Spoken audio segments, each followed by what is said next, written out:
All right. And we are live on all channels. Hello, everybody. It has been a while since I have done this. But I'm very excited to be back.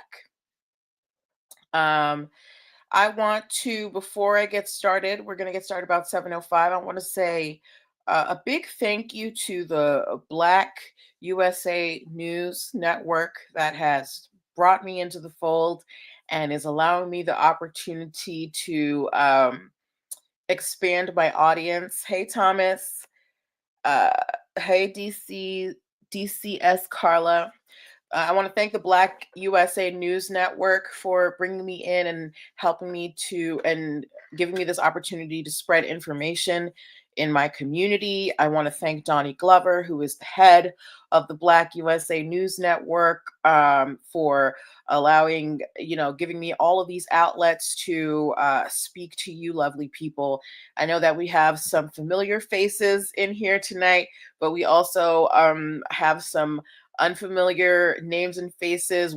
I'm broadcasting not only on my outlets, Instagram, YouTube, and Facebook, but I am also broadcasting on the Black USA News Facebook and YouTube channel, and Donnie Glover's YouTube and LinkedIn channel. Okay. So I'm broadcasting on 7 different outlets. All right. So if the questions are coming in, please don't think I'm ignoring you. It's just because there's so many different avenues for people to join that it might take me a moment or two to get to your question. Okay. But I'm going to let you know. Actually, I'm going to explain what this show is right now, because I know since we have some new outlets, it may be, you may not know who I am or what this show is. This show is NPL Legal Dish. It is my weekly live show where I teach business and legal concepts using pop culture and celebrity news. I'm going to explain to you how I came to this at 7:05. Again, I am just allowing some time for people to come into the room, get yourselves comfortable. I like to call this the cocktail hour. The first 5 minutes of the hour, I dedicate that to letting people, just come on in, grab a drink, get a snack, grab some paper or something, and get ready. All right, who? Let me see. Thomas, how are you doing? How's your week been? You as well, DCS Carla. And thank you for joining on the first night of my show relaunch. All right. I'm doing my full intro in about 2 minutes, but look, I want to hear from y'all. What y'all doing? What's going on over there? As I sip from my NPL Legal Dish mug, available for purchase.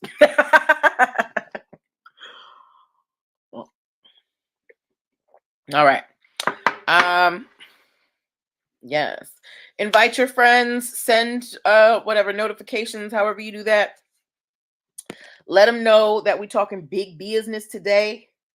The original, well, for everybody else who don't know me, the title of today's show is Back to Work. But the title of today, for y'all who have been with me in the struggle, is Plies, please. All right. Plies, please.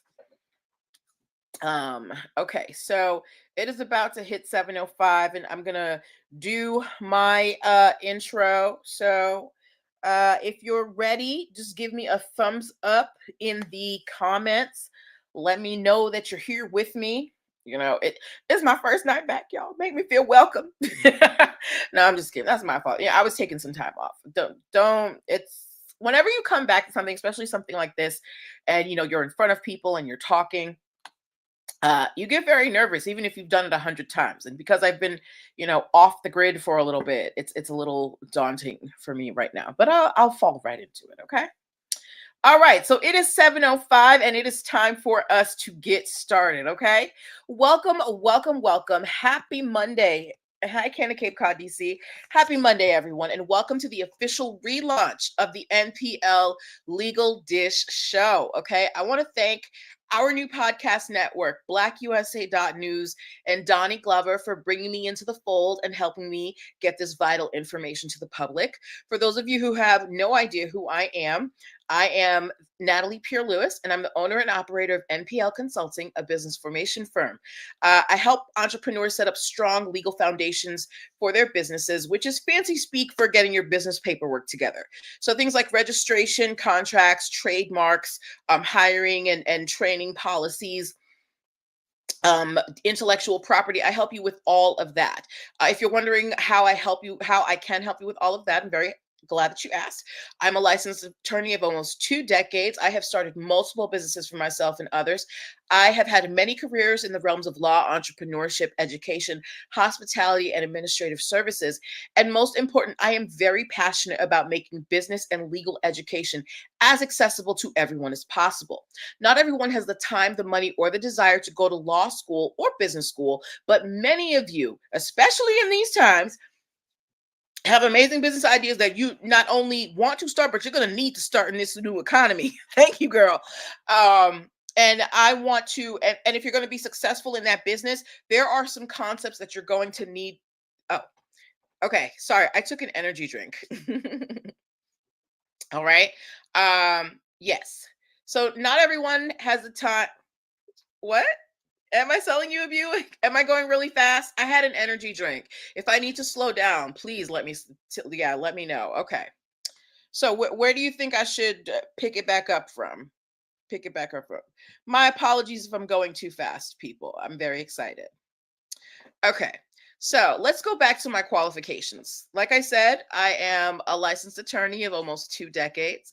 I've started multiple businesses for myself and others, both on and offline. I've had many careers in the realms of entrepreneurship, the law, education, hospitality, and administrative support. And most important, I am very passionate about making business and legal education as accessible to everyone as possible. Not everybody has the time, the money, or the desire to go to business school or to law school. But a lot of you have amazing business ideas. And if you're going to be successful, there are just some things that you need to know. There's no way around it. So that's why I'm here. Okay. So if you need help with things like, getting your business registered with the state, getting your EIN number, getting your DUNS number, filing your trademarks, getting your copyrights, these are things that I can help you with. Okay. What I want you to do is, if you need my help, I want you to book a free 15-minute consultation. And how you're going to book that is you're going to go to linktree/NPL Consulting Firm. It is in the description box of everywhere I am broadcasting to and in the bio of my Instagram. And you will hit the thank you, Canada Cape Cod, DC. You will hit the book your one-on-one session button, and you will hit the 15-minute consultation. That is only for first-time clients. So if you have hit me up 3-4 times, you're no longer a first-time client. You don't get the 15 minutes, okay? But you can book my Talk to Me Tuesday, where you get 30 minutes for $35, okay? But all right. So that is what I do, during the day. And now about this show. This is NPL Legal Dish. This is where I teach business and legal concepts using pop culture and celebrity news. Okay. So if you've ever listened to the news or you've heard about your favorite celebrity getting into some type of business legal trouble, we talk about it here. My very first story that I talked about on my show, when I finally figured out what the format was going to be, was me talking about Black China losing her business license to her lashed business because she had failed to respond to any correspondence from the state. And that is what launched the show. And it just grew from there. Having these stories to demonstrate the legal concepts has made it so much easier. I've had so many clients who have been able to, for their business, they've been able to get contracts with universities. They've been able to go on and make more than 6 figures and really change their lives. So if you have your business set up properly in the beginning, that really gives you a step up to being successful later on, because you're not going to have to go back and correct any mistakes that you made. Okay. So now that I have gone through that long intro and introduced myself to all the new audience members, I want to start the show off with a tip. So there are little things in business that they don't teach you. I always say that United States says that we are built on small business, but we don't teach people properly how to run them. So today we're going to just do a quick tip for those of you who are in the beginning stages of starting your business.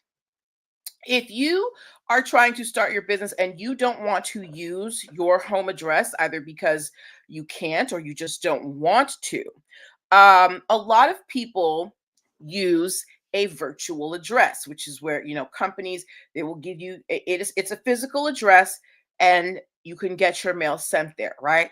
And what that virtual address will do is they will collect your mail, they will scan it, and then send you a copy. Okay. So that's the virtual address. Now, that is different from a resident agent. If you set your business up in a different state and you don't live in the state where you are conducting business, then you get a resident agent. That resident agent their only job is to collect correspondence from the state and give it to you. So your resident agent is only going to contact you about your business licensing and your taxes, right? That's their only job.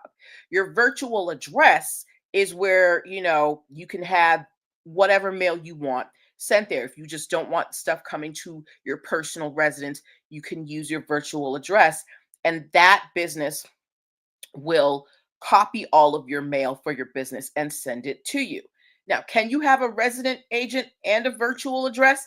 Absolutely, because maybe you don't want the resident agent to know where your real house is. So when you sign up for the resident agent, you have your mail.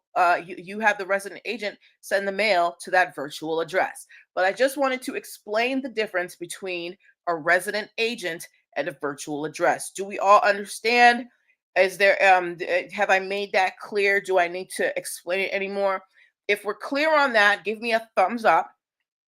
If we're not, give me a thumbs down and we can go further into it. Okay. Woo-hoo-hoo. I need to see some thumbs up. And again, I want to say hello to the Black USA News Network. And thank you for bringing me on. Thank you to Donnie Glover. And thank you to all of you who are hanging out with me tonight on my relaunch. Okay. Thank you, the Mason Jar. All right. So let's go into our first story of the night. So how many of y'all, thank you, Canada Cape Cod, DC. How many of y'all have ever gone to a McDonald's and you were like, I want to get some ice cream. You try to order some ice cream and the ice cream machine, they say, is broken. If you have ever gone to McDonald's and you wanted ice cream and they said the ice cream machine was broken, give me an ice cream cone emoji. If you have ever gone to a McDonald's and you like, ooh, I just want a McFlurry, or I just want a vanilla ice cream cone, they're like, sorry, the ice cream machine's broken. Give me an ice cream cone.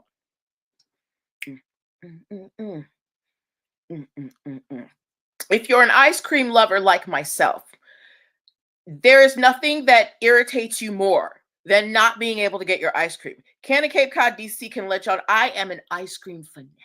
Okay, I love ice cream. So don't let me go and try and get some ice cream and I can't get my ice cream, because that's going to make me feel some kind of way, right? But as a society, we all know that it's a big joke that McDonald's ice cream machines are always broken. So much so that there was actually a lawsuit filed because they found out that the company that developed the ice cream machines purposely designed them to mess up. Okay. Now, this lawsuit has been resolved, but and what has resulted is that now the manual for fixing the McDonald's ice cream machine now has to be distributed to the public. You can now access the plans, the layout for how to fix the ice cream machine. Because before, the company that designed the ice cream machine was like, no, that's proprietary information. We're not going to tell you how to fix it. But I can't get my ice cream, right? So there was a repairman's lawsuit. They're like, look, we want to be able to fix this. It's not fair that we have to only go through this company that can never come out. And now that company has to release the plans on how the machine works so that other people can fix it. So ice cream lovers, rejoice. McDonald's may no longer have broken ice cream machines. But this is the power of why I wanted to start with this story is to show you the power of intellectual property. The company that makes these McDonald's ice cream machines, they were able to keep the plans to themselves because of copyrights. They basically said, well, we created it. This is our stuff. So we get to say who can use it. But the court is like, look, this is contrary. This is holding up business and this isn't fair to the consumers. So basically they said, bump your copyrights, release the plans. Okay. So do we think this is a good idea or a bad idea? Do we think that the court should have allowed the company to keep the plans to themselves? Because it's like, yes, we built the machine. Why shouldn't we be able to be the only ones to fix it? They started down the street from McDonald's too. What, the ice cream company? Oh yeah, you watched that documentary, yes? Let me know if you want to come and talk a little bit about that section of the documentary, Can of Cape Cod, DC. Guys, if you are looking for an all-inclusive luxury experience on the East Coast, please do yourself the favor of going to Can of Cape Cod, DC. You will never regret it. 6-star service, okay? Not 5, 6 stars. Okay, but yeah, so McDonald's ice cream is going to it's hopefully the ice cream machines will be fixed from now on. Okay. No, because they were being vindictive about it. The ice cream machine people were being vindictive about it. Ooh, the mason jar. And if you're looking for soup, y'all, it's soup season. Hit up the mason jar. They were holding the ice cream hostage. Exactly. The ice cream company was holding the ice cream hostage, and now they have to release the plant because people want the ice cream. You're selling me a machine that you know is going to break and that you won't fix. So you're selling me junk. It's a bad investment, right? So yeah. I think, what is the name of that documentary, Can of Cape Cod, DC? Do you remember? There is a documentary out there about McDonald's and how it started. But yeah, we spent a lot of time on the McDonald's story. Okay, let's move on to our next story. But yes, ice cream lovers unite. Next story. Before we move on, let me just reset real quick. If you have just come in, you are watching NPL Legal Dish. This is the relaunch of my weekly live show where we discuss business and legal concepts using pop culture and celebrity news. If you are in the startup phase of your business and you are looking for a licensed attorney to help you get your business life together, I am your girl. I'm a licensed attorney with almost 2 decades of experience, and I'm ready to help you get these coins out here in these streets. All right. So book yourself a free 15-minute consultation at linkt.ee/NPL consulting firm. Had to turn on the fan, y'all. Mama's hot. All right. Next story that we are talking about. How many of y'all have ever shopped at Shein? How do you say it? Shein or Shein? Shein or Temu? If you have shopped at Shein or Temu, thank you to Mason Jar. If you have shopped at Shein or Temu, give me a pink heart. No, give me an orange. Give me some type of orange. Yeah, give me an orange emoji. Give me the orange emoji if you have shopped at Shein or Temu. Okay. Now we all know that Sheen is where we go when we want to get 50 outfits for $3, right? Um, but Sheen has been in a lot of trouble. All your swimsuits, yes. While Sheen is very affordable, for most people, it is a very budget friendly, ooh, budget friendly brand. Sheen has had a lot of legal issues, a lot of legal troubles. Sheen is actually right now in the middle of a RICO lawsuit because the law is saying that they are stealing the designs of less known designers, and that they still are, and that they are essentially forcing uh stores that sell within their platform, they're forcing them into exclusive contracts. Okay. So Sheen right now is in a RICO case of their own. Sheen is also suing Temu because Sheen is saying that Temu is copying their swag. That is hilarious considering Sheen steals everything from everyone. So the original stealer, well, maybe not the original. I would think, I say Sheen and Fashion Nova are kind of on par with each other, but let's just say one of the OGs in fast fashion, Sheen, is trying to come after one of the newcomers in fast fashion, Temu, for infringement. They're saying you copying our stuff, you copied our website, you copy our products and all of that, right? And then Temu is suing other companies that are naming themselves after Temu to and trying to sell their products. So you've got real designers suing Sheen, who's suing Temu, who's suing third party sellers. So it is this merry-go-round of just stealing. In fashion, it is very, very hard to secure intellectual property unless you create some type of very distinctive pattern, like Louis Vuitton, Gucci, all of those big brand names. Because fashion, clothes that we wear, you cannot trademark or copyright those because it's something that we wear. What you can really trademark is the way something is constructed, the pattern. And so it's really easy to steal, a fashion design. A red jacket is a red jacket is a red jacket in the eyes of the law, unless you do something that's really special. Maybe you have some special type of patterned fabric inside.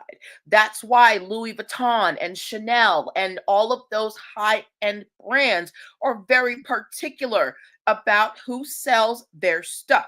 That's why this mall in Las Vegas is being sued by Louis Vuitton because they are allowing people to sell knockoff items.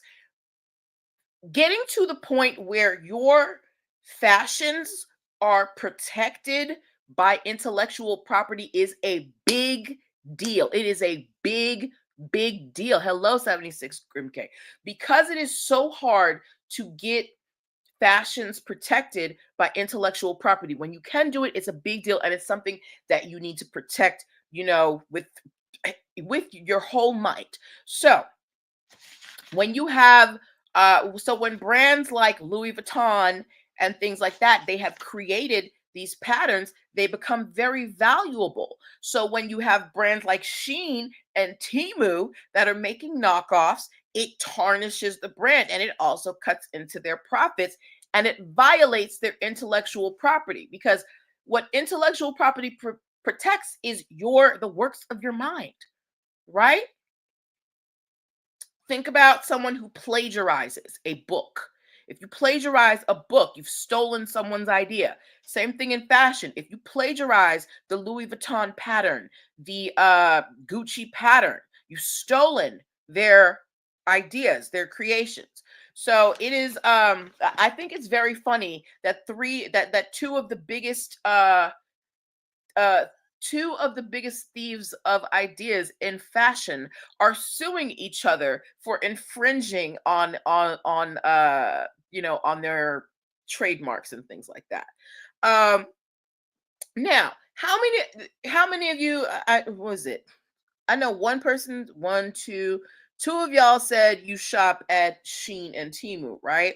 Now, knowing these lawsuits about Temu and Shein, does that change your mind about shopping there? Are you going to continue to shop at Shein and Temu? I'm asking this because I'm going to lead this into a discussion question. Knowing that Shein is, being they're under a RICO case right now. She and Temu is being sued by Shein. Are we still shopping at Shein and Temu? Let me know. Let me know. Are we still shopping at Shein and Temu? There's an SNL skit about this. Okay. Canada Cape Cod. If you find it, please send it, or I'll look for it later too. But yeah.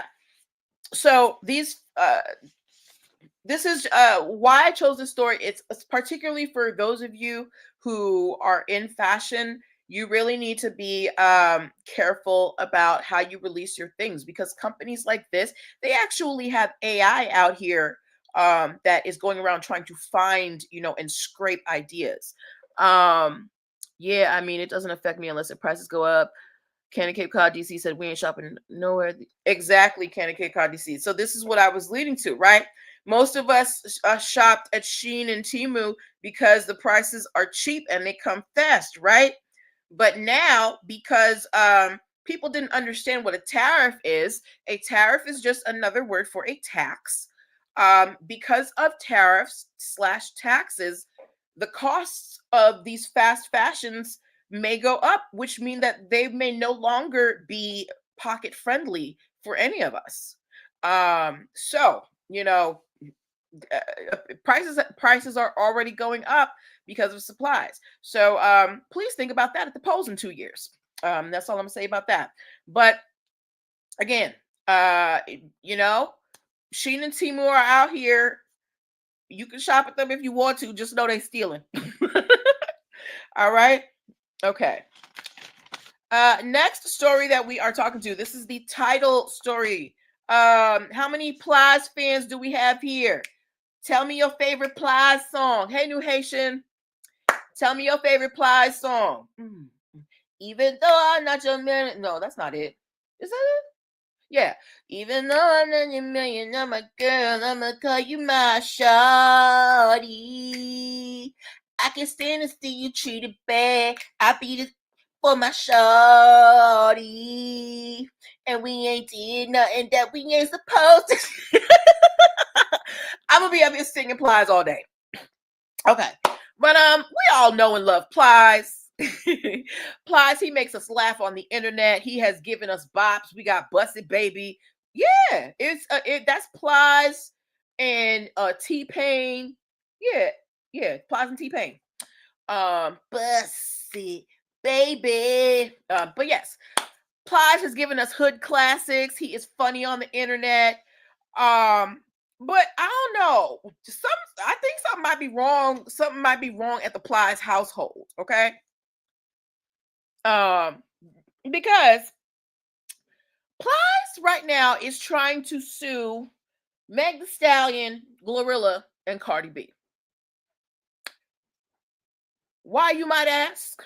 Does anybody know why Plies might be suing Meg The Stallion, Glorilla, and Cardi B?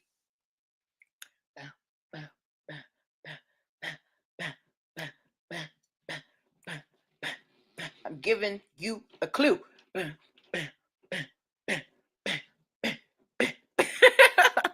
All right. I mean, unless you have been living under a rock, if you are tuned into pop culture, you know that this year a song with a collaboration song with what what is what Excuse me? We'll talk about that later. Let's put a pin in that right now because I didn't heard nothing about that. Okay. 2024. Why he might be suing them. Oh. Okay. No, that's not it. All right. So we know in 2024, Megan, Glorilla, they released Wannabe. He don't want to be say, don't save him. That is not my, don't claim him. About 20 missed calls, he faded. Wasted Channing Tatum, right? Wannabe, right? Hot song. And it sampled Soulja Boy's this right here is my swag. Right? How many of y'all Soulja Boy fans? If you're a Soulja Boy fan,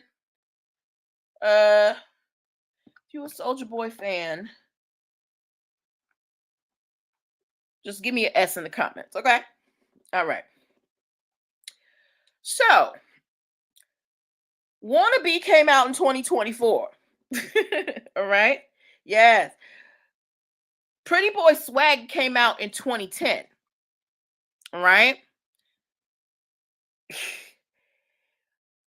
But what we didn't realize, or what I didn't realize, is that in 2008, Plies, I don't know his legal name. That's your Soulja Boy knows he, okay. Plies released a song called Me and My Goons. We all know he loved that word goons, right? But in 2008, Plies released a song called Me and My Goons. I listened to it, and it sounds very, very, very similar to the beat of Pretty Boy Swag, which was used in Wannabe. Now, when you find out that someone has infringed on your copyright, if you know that somebody has stolen your song, your lyrics, something you wrote, a piece of art, and is claiming it as their own, you have 3 years from the date that you know of the infringement to say something. Okay? Me and My Goons was released in 2008. Pretty Boy Swag was released in 2010. Wannabe was released in 2024. Plies is trying to sue Megan, Glorilla, Cardi B, and Soulja Boy for infringing on the beat. He's saying that they used it without permission. And my question is, Mr. Plies, where have you been? You released this song 16 years ago. I know you had to have heard at least Pretty Boy Swag. You had to have heard it at least 6 times in your life, okay? Why are you choosing to go after these girls? Why didn't you go after Soulja Boy back then? Because you've had 16 years. Actually, no. You've had Pretty Boy Swag was released. You've had 14 years since Pretty Boy Swag was released to say something to Soulja Boy, and you knew. It even said in the article that he knew Pretty Boy used it and never did. Soulja Boy used it and didn't do anything about it. So why now? Why are you coming after Megan Glorilla? What's going on, Plies? I'm very confused. It confuses me. What's going on? 76 Grim K said under a rock. It's too late. But why do we think he's coming after them now? Why is it? Why did you wait so long? What happened? You have been on the internet, Plies. You have been entertaining us for almost 2 decades now. Where you been? Book figures or smoking one. Okay, look. Let me tell you something. Sexism.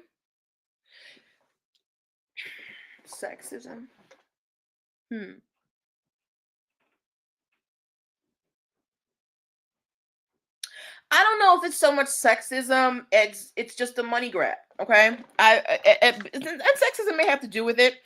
It didn't with the election. Fight me if you want to. But okay. Wannabe is a huge song. I'm sure it's being licensed out for all types of deals, right? So they're bringing in money. Right? And when's the last time Plies released a hit?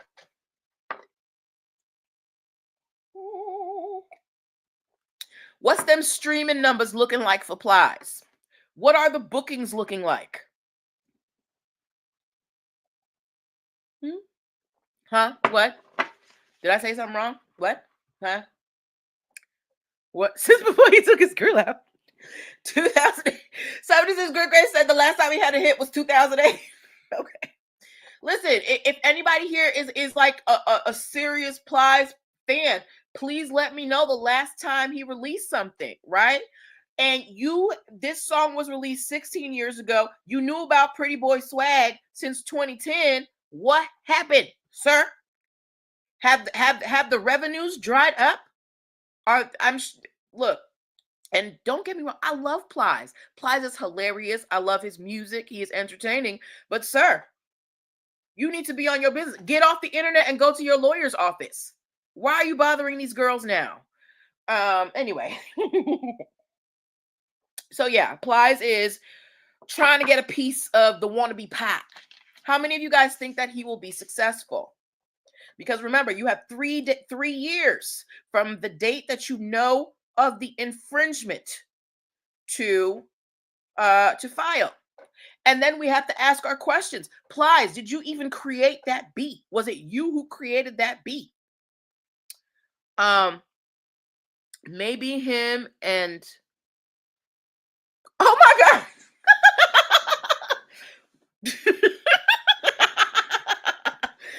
Candy Cape Cod DC, maybe him and Soulja Boy worked something out at the Diddy party. You think Plies went to a Diddy party?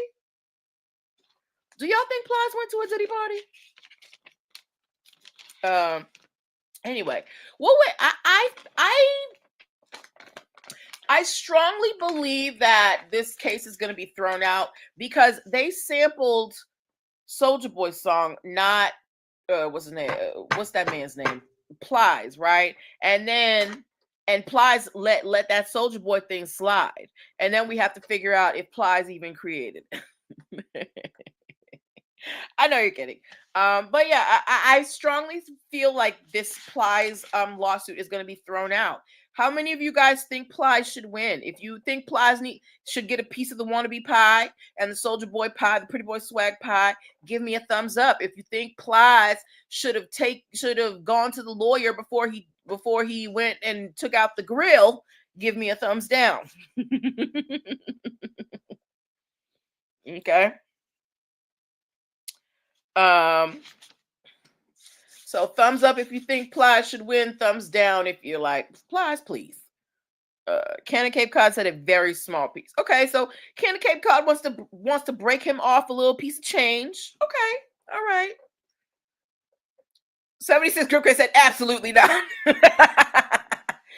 Cannon Cape Cod DC said if he's the producer. Okay, I can see that. Mason Jar said no. Book Figure said no. Okay, that's cool. Hey, this is just the court of public opinion. We ain't got no dog in this fight. This is rich people problems. All right. Along the realm of streaming, let's get into how many of y'all have ever used the music services or have heard of the music services either Believe or TuneCore? If you have ever heard of the music sharing services called either Believe or TuneCore, please give me a music emoji in the comments. Okay? If you have ever heard of the music distribution or music sharing companies Believe or TuneCore, please give me a music emoji in the comments. Oh, Candy Cape Cod said, just because I chose to let it slide once doesn't mean it's a free-for-all. Applies. Right, Candy Cape Cod DC. But again, you have 3 years from the date of infringement, right? So if he's gonna sue Megan, then that means he has to sue Soulja Boy, but he knew Soulja Boy used it way back then. Hi, Key Loves Travel. We can actually discuss that. We can go back and discuss that when we finish up these stories. I want to come back to the Megan Plies story with you. Okay, so nobody here has ever heard of Believe or TuneCore. If you have not, you may not have heard of them directly, but you may have heard them on, on some type of service. How many of you guys, either you might be looking for a song on YouTube and you can't find like the right song, but you'll find like a sped up version that, that went under the radar, or in the, the pirate days when you were downloading songs and you couldn't get the real version, but you would get like a faster version of the song. It might be like a half beat faster. Did anybody ever experience that? Has anybody ever experienced that? You can't find the actual song, but you find a version that is a little bit faster. If you have, give me a music emoji. You're familiar? Okay. You've even heard it on the, let's say you're listening to a DJ mixing, right? He might speed up a song to make it match another song and then slow it down like that. Right. So, you can go online and sometimes there will be sped up versions of the song. Well, Universal Music Group, they are suing the two music distribution sites, Believe and TuneCore, because they circumvented copyrights by distributing sped up versions of songs. So essentially, to be able to stream songs, you have to pay, the companies their royalties. And of course, there's all this AI stuff to see if you're playing a thing if it's being played. These two companies released sped up versions of the song so they didn't trigger the radar. And now UMG, Universal Music Group, is suing them for $500 million. They want $500 million. Okay. Because this company think about Universal Music Group. They are one of the biggest, what do you call that? Record labels. Record labels in the world. And you've basically been releasing all their music and not having to pay them no royalties because you have been releasing sped up versions of the songs. Now, I feel like this is very ingenious, but it's also very sneaky. So now UMG is suing both of these music services that are based in France, and they want $500 million. Do you think UMG deserves that 500 milli? $500 million. Does UMG deserve that $500 million?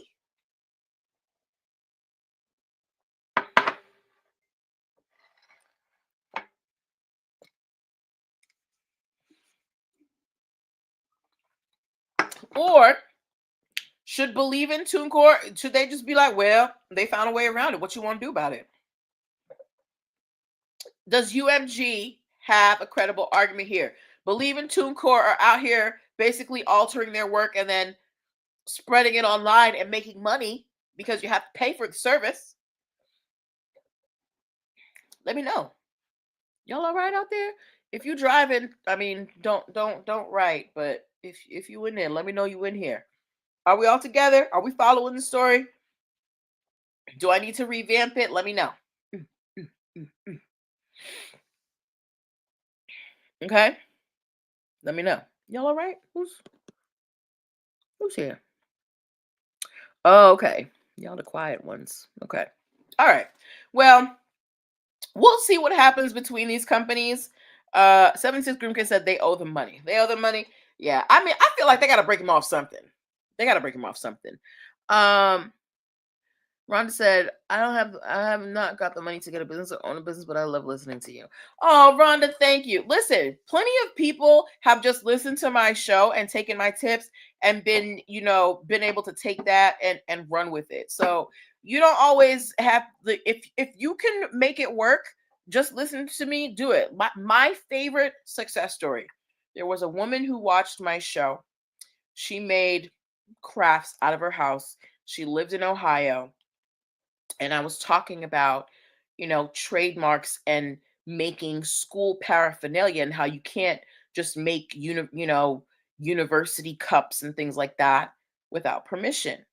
She heard that on my show, and she went to the school that she wanted to make paraphernalia for, and she got herself a license to be one of the official creators for that university. And all she did was listen to my show. So don't think that look, I'm here to make money, okay? Don't get me wrong. I want money. I love money. But I also want to empower people. And that is why I do this show, so I can share this information with you and you can take it and apply it. Okay? All right. But thank you for that kind comment, Rhonda. All right. Okay. Yes. Okay, so moving on to our next story. Oh, let me reset real quick for those who may have come in. You're watching NPL Legal Dish. This is the relaunch of my weekly live show where I teach business and legal concepts using pop culture and celebrity news. Thank you to blackusa.news, the network that has brought me into the fold to spread this information. Thank you so much, Donnie Glover. This is where you can ask your questions about business and we talk about your favorite celebs at the same time. All right. Moving on. How many of you guys have ever ridden in a Porsche, driven a Porsche? Do we have any car enthusiasts here? If we have any car enthusiasts in the chat, please give me a car emoji. If we have any car enthusiasts in the chat, please give me a car emoji. Okay. Okay. Any car enthusiast? Ooh, ooh. Look, I'm not into cars. My last car, I just got a new car because somebody made me. I really enjoyed not having a car note. But I'm not really into cars. For me, it's just something to get me from A to B. But I know for some people, cars are life. Do we have any car enthusiasts here? Are y'all awake? Hello? What's going on? Y'all here? Y'all all right? Okay. Okay. Anyway, so even if you're not, hey, okay, thank you. I thought y'all couldn't hear me or something. So even if you're not into cars, we have all heard. I just got a new car. Yes, girl. Okay. Even if you're not into cars, you have heard of Porsche. We know women named Real Housewives of Atlanta, Porsche, right? You hate cats. What? Oh, you hate cars. Right? It's just all cars, insurance, all that stuff. Hi, Black Egyptian DC Marketplace. I like Jeeps. Does that count? Hey, it's a car. I'm looking, if you're a car enthusiast. I'm not a car enthusiast. For me, as long as the thing get me from A to B, I'm fine. 2000, girl, I had a 2003 Lexus. Don't even feel bad, okay? Anyway, so Porsche, the car company, is currently trying to trademark the sound of their engine in Europe. Okay. Now they tried this in 2019. Listen, a good hoopty, a good hoopty is not appreciated enough. All right. But Porsche is out here trying to trademark the sound of their engine. Apparently, it is a very distinctive sound. I, as a not car enthusiast, don't get it, but I'm sure car enthusiasts do.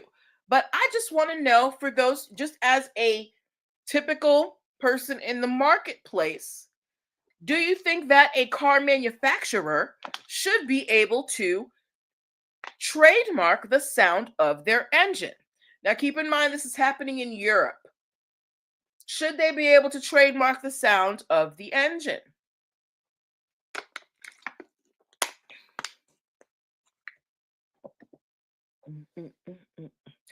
I feel like if it's not playing La Cucaracha or something, you should not be able to protect it. I mean, like, it's an engine. But then again, I'm not a car person, right? Tomato, and that's the same thing. 76 Grimke said, nah. Yeah. So some people are saying they'd have to hear it. Some people are like, no. I'm just like, I don't know. I feel like you're going to have to, like, give me a symphony. But that's just me. They try to make money out of anything. Right, because I'm thinking, how are you going to enforce that? If someone designs another car and it just so happens to sound like a Porsche, not because they designed it that way to sound like a Porsche, but just because it's just the way it's designed, how are you going to enforce that? Right? So I think it's a little much. Again, they tried to do it in 2019 and they were refused. So they're taking a second bite at the apple. And why I brought up this story was not only to let y'all know that Porsche is doing this, but also to let you know that if you ever try and trademark something and you are initially refused, that's not the end of it. You can always appeal. I don't know if some of you may remember, we talked about Lizzo trademarking the phrase 100% that bitch. She went back and forth with the USPTO 7 times before she was finally given that trademark. So if you ever try to trademark something and they say no at first, that's not the end of it. You can still appeal. Okay. All right. Yes. Okay. So I think, yeah. All right. So now we have covered all of our stories. I do want to go back to Plies and Meg with you. We were talking about something. I have to go back to Candy Cape Cod's comment on Plies and the thing, because I want to talk about that whole thing. But I have a quick discussion question for y'all. Okay, if you want to discuss it, let me know. If not, so I was reading an article and they were asking, should the USPTO, the US Patent and Trade Office, have enforcement powers, right? Meaning, should they be able to enforce your trademarks?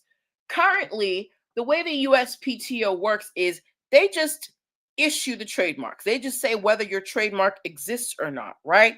But they don't prevent, if someone's using your trademark without your permission, it's not their job to go after them. That's your job. If someone is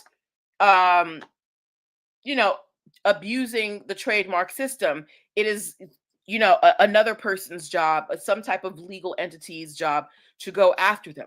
All the USPTO does is issue the trademarks, like BMI or ASCAP.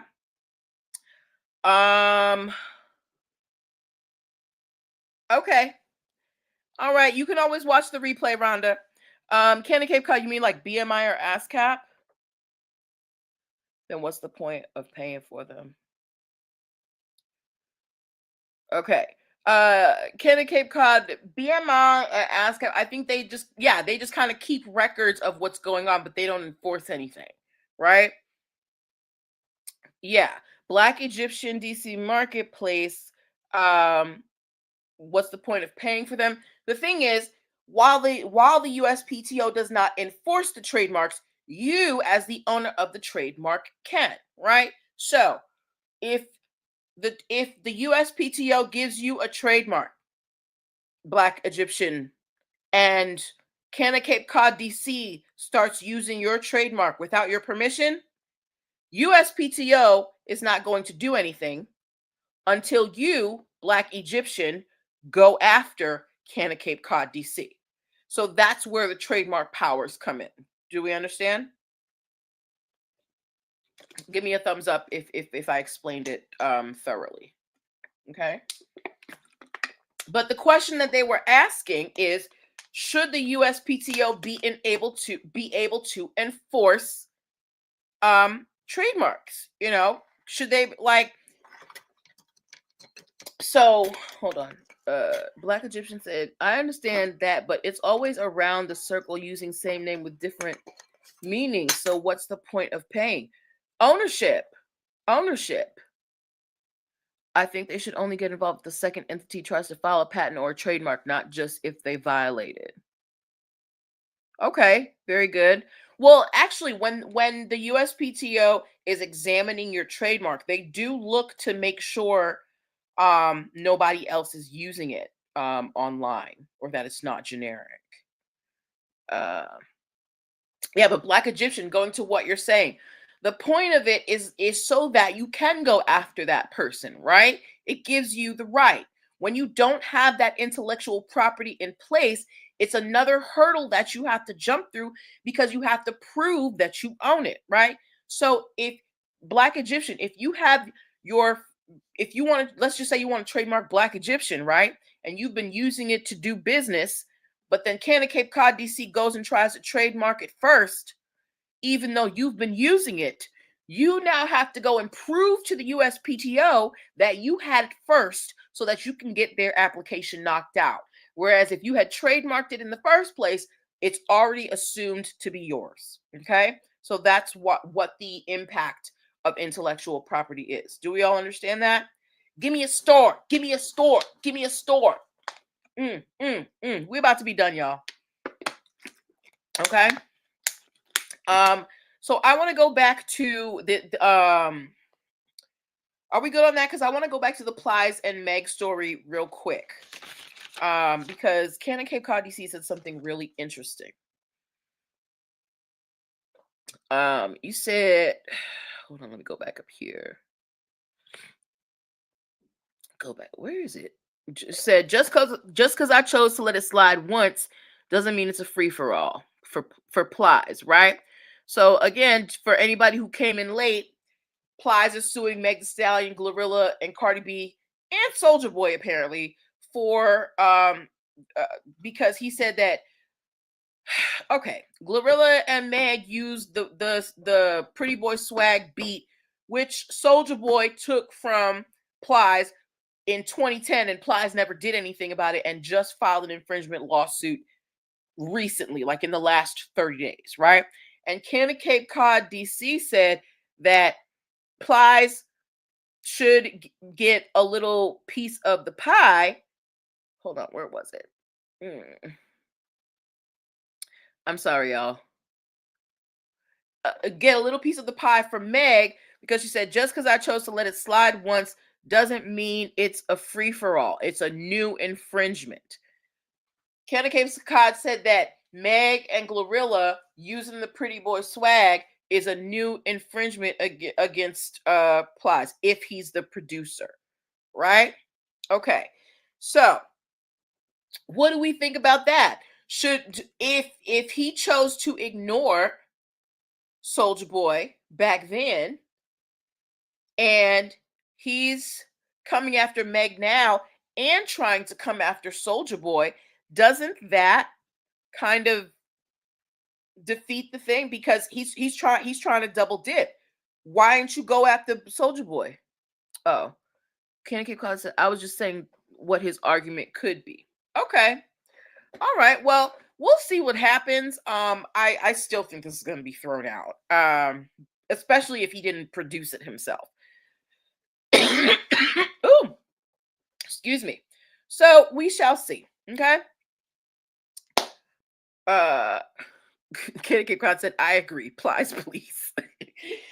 All right. So, guys, thank you so much for a wonderful relaunch show. I will be here every Monday at 7 p.m. entertaining you with celeb stories and answering your business and legal questions. If you have any question, hold on. Black Egyptian has a comment. Well, he has to prove that it's his beat, whatever it is, and then he can actually sue whoever anytime. But I hope he has that brown envelope taped up with notarized. Hey, Roxy. We'll see. We'll see. But I've never known Plies to be a producer, so yes. But thank you guys for hanging out with me and making my relaunch really great. I had a little bit of jitters in the beginning, but y'all really made me feel comfortable. I will be here every Monday broadcasting on my socials as well as blackusa.news. Thank you again for bringing me on the network. Thank you, Canada Cape Cod DC. Again, if you guys are out here and you are looking for some legal guidance to get your business life together, hit up your girl. I'm a licensed attorney with almost 2 decades of experience. Go to linkt.ee/nplconsultingfirm.com. That is in all of the description boxes and on my bio and on Instagram. Thank you, 76 Grimke. You are so sweet. I'm glad to be back too. Thank you, Canada Cape Cod DC. Hello, DJ Sammy. But yes, 15-minute free consultations for first-time clients and 30 minutes for $35 on Tuesdays, my Talk to Me Tuesdays, okay? So if you ever just wanted to pick an attorney's brain and ask them a few questions, hit your girl up. If you have any stories that you want me to talk about on the live show, I love it when you guys send me stories. It lets me know what you guys want to know about. So please don't hesitate to reach out into the inbox. Okay. So this is where I leave you guys. Have a wonderful evening. Take care of yourselves. And if you missed any part of the show, you can watch the replay at any time. These will be up forever. Good night.